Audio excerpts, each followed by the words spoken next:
മണിമാമ, മണിമാമ, എന്താ കുട്ടി ഈ നേരത്ത്? അവരെ കണ്ടോ?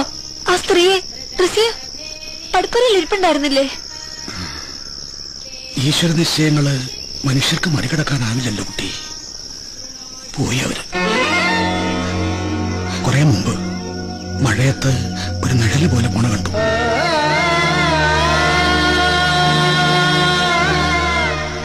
മോളെന്താ ഇറങ്ങിപ്പോന്നത്? അവരുടെ വിധി അതവരനുഭവിച്ചു തന്നെ തീരണം.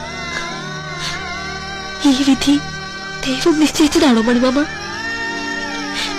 തീരുമാനിക്കാൻ ഈശ്വരൻ എന്നെ ഏൽപ്പിച്ചിരിക്കല്ലേ? എന്റെ ഒരു കയ്യൊപ്പിലല്ലേ ഒരാളുടെ ആയുസ്? എന്റെ വിരൽ തുമ്പത്തല്ലേ അയാളുടെ ജീവൻ?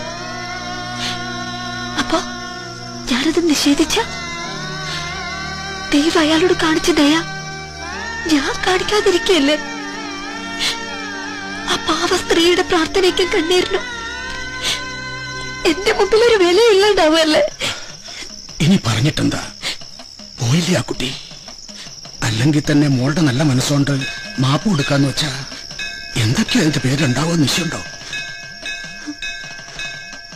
വേണ്ട കുട്ടി, തിരിച്ചു പോയിക്കോളൂ. ഇറങ്ങി വന്നത് ആരും കണ്ടിട്ടുണ്ടാവില്ലല്ലോ അല്ലേ? ആലോചിച്ചു മണിമാമ, ഞാൻ ഒരുപാട് ആലോചിച്ചു. അവരുടെ മുമ്പിൽ ന്യായീകരിക്കാൻ പറ്റിയില്ലെങ്കിലും ഈ ശാപം ഏറ്റെടുക്കാൻ എന്റെ രഘുവേട്ടന്റെ ആത്മാവ് എന്നോട് പറയില്ല. ശാപം കിട്ടും ഞാൻ ആ സ്ത്രീയെ ഉപേക്ഷിച്ച.